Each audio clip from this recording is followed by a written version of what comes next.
Wait, don't drop the price on your house. I've got a great idea that's going to save you some money. This is Linda Schichtons with Homestead Properties. We're a real estate investment company located in Billings, Montana, and we do creative real estate. We have all kinds of ways to buy and sell property and make ourselves some cash. And now I'm here to tell you how to make some of your own.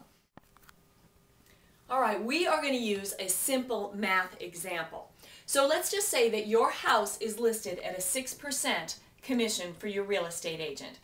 And the sales price on your house, or the asking price, is $200,000.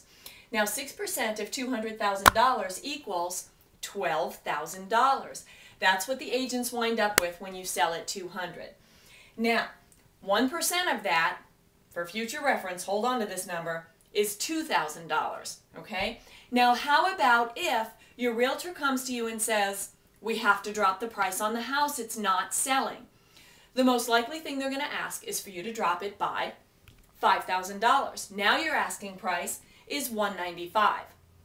Now you could do that, and that's what the majority of people would do. They're going to choose to drop their asking price. But how about if instead of that you offer the real estate agent that's bringing in the buyer, so the selling office, a 1% higher commission?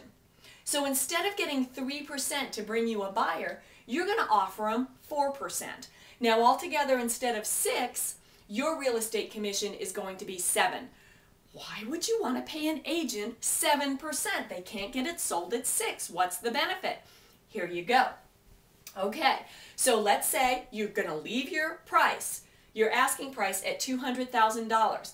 Now, at a 7% commission, you're paying $14,000. So the difference between 6 and 7% is 1% or $2,000. Now you can choose to lose $5,000 by dropping your price $5,000, or you can choose to get every single agent with a buyer in your price range fighting to bring you that buyer.